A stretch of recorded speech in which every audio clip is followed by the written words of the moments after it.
so good to have you back with Tim and myself. So how do you guys get closer to building and deploying something real? How does this become a reality?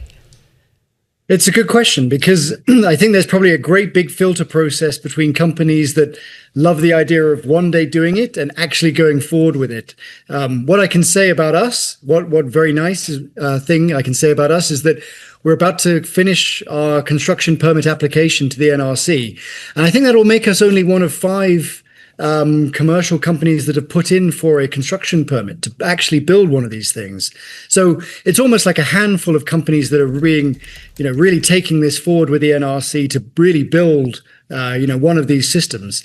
This is how we want to do it. We want to build it full scale, demonstrate it works, work out the kinks of how this thing gets constructed, and then that system that'll be fully completed, constructed, power outputting, licensed in 2030.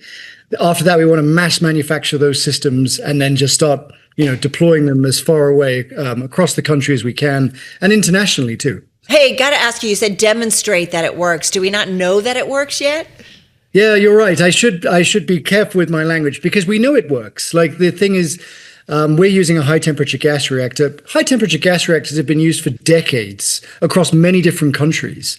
I think the only real novel thing that is happening now is that it's old tech and it's being paired with new fuel, like TRISO fuel. And the reason why that's happening, and most of the leaders in the industry are utilizing that advanced new fuel type, is because it essentially gives the fuel its own containment system. So it eliminates the worst accident scenarios that might be possible with like a big conventional reactor, like meltdown, that kind of thing. So it is working tech. We know it works. It's just being paired with new fuel. How can it eliminate it 100%? Like nothing's going to be 100%, right? Accidents happen. Well, we know that, the reality. Well, the thing is, I'm always reluctant to say 100%, but the truth is that, like, if you take our reactor as an example, the operating temperature of this thing is sort of 650 degrees Celsius, but the melting temperature of the fuel is almost 2,000 degrees or 1,800 degrees. There's no way for the fuel to really even get that high. And this is the reason why this fuel is being utilized. Like 3 Mile Island, when people think of that, you got a fuel melt, or Fukushima, you get a core melting because of depressurized system, coolant loss. But if the fuel is contained, then the biggest accident scenario does get eliminated. And you'd have to really break the laws of physics in our reactor to get to that kind of scenario. Hey, James, one thing that Carol and I were talking about a little earlier is this idea that there are dozens of nuclear submarines that the U.S. has. And each one of these nuclear subs has what essentially is a nuclear reactor on it that powers it. Why can't we just take that technology and plop it next to a data center? So I got my start in submarine reactors, and believe me, if that was possible, I know enough about them where I could kind of design them myself at this point, having worked on them for so many years. But it's very different. Like, they use a type of fuel that civilian companies are not allowed to use, highly enriched uranium. Like, it's enriched over that sort of 90% barrier. And really, as a commercial company, you're capped at about 20 or just below, like 19.75% enrichment. And so the type of reactor that goes into a submarine, you can't directly take that outside of the military without a complete redesign. And so it wouldn't... Is that for national security purposes? You wouldn't want that in the wrong hands? Yeah, so there's a lot of laws governing the handling of nuclear fuel, particularly around something like proliferation, because it's okay for the military to have highly enriched uranium, but for civilian companies to be handling that kind of enrichment, it's never been done before.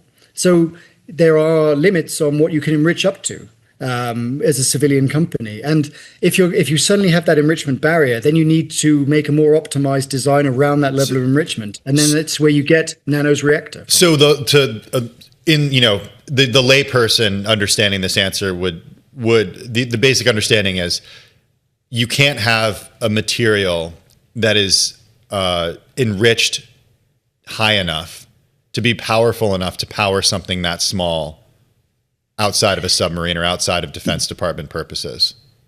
Yeah, so it's really just that limit on what you're permitted to as a civilian. Other than that, the design. Well, if you gave me permission, I think if you gave any civilian company permission, then they would probably take the HEU because they would mean all sorts of things. They would mean HEU meaning highly enriched uranium. Okay. Highly enriched uranium, so that 90% plus enriched stuff. Then you would have longer periods between refueling.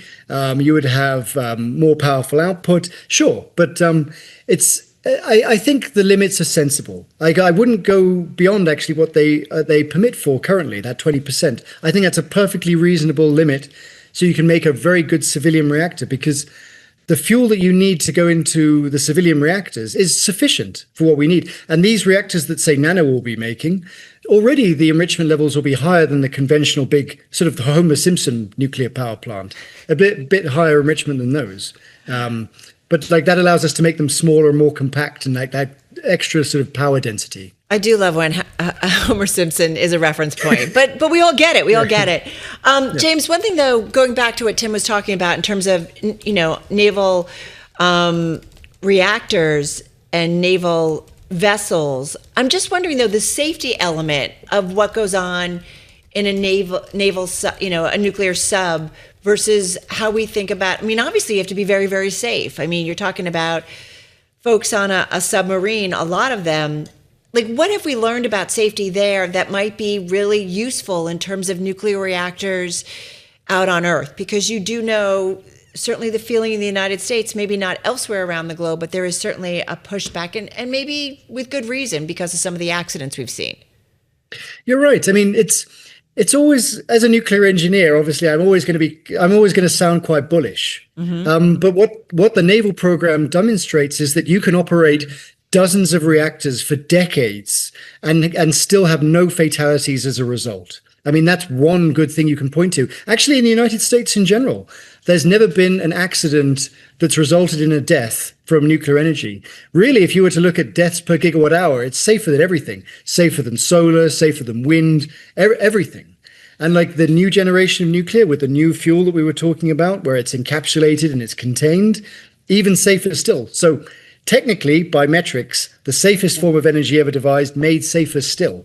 So I really do believe that a lot of the fear around nuclear came out of the Cold War, because, there was the threat of nuclear Armageddon, and that has a psychological impact. And, it's got nothing to do with nuclear energy. It's a very different technology. A nuclear reactor can't blow up, as an example. It's not, basic things that people just don't know. Well, they can melt down. Yeah, they can melt down, yes. But even then, Fukushima, 3 Mile Island, you have a cleanup operation. Chernobyl. No one's going to die. Chernobyl, yeah. But like, that's also it's not really a good example, because that's a reactor where they said shut down all the safety systems, try and break the reactor under test conditions. That kind of thing is very weird. You would never get anything like that in any other country. So. One thing that Carol constantly brings up is what you do with the nuclear waste. And you mentioned the highly enriched uranium that the military has access to, what you would not have access to and what civilians would not have access to. One of the benefits of that is you don't have to replace the fuel as frequently. But what about your fuel? And when you replace it, where does it go when it's spent? So, the nice thing at the moment in the US is that spent interim storage facilities in Texas and New Mexico are being built. Really, like, this is kind of a big thing, because ultimately, when you take the fuel out of a reactor and you call it used fuel, most of that fuel is actually fresh. Like, the burn up of the actual good fuel in a reactor over the lifetime of that fuel cycle is maybe like 3, 4, 5%, something in that region, which means that like 95% of that fuel could be taken out theoretically and put into a new reactor form. So if you were to take all of the nuclear waste, really spent fuel in the United States, you could run the country for hundreds of years on just the spent fuel. But why don't we do that? What's the cost of doing that? Well, the reason why we don't do that is the US currently doesn't permit to do that. But if they change the rules one day and allow companies to reprocess that spent fuel. But why don't we let them do that? If it makes such sense. It's the same as that HEU reason, is that there's a proliferation concerns around it. So they don't allow for reprocessing, but one day they probably will allow for it. And then all of that spent fuel that gets put into storage, we can take back out. And I can tell you, NANO would love for that one day to happen, because that means all of our spent fuel cores, all of that sort of stuff, we could go get that fuel back out. It would be essentially almost free fuel that we could build, umpteen generations of reactors with.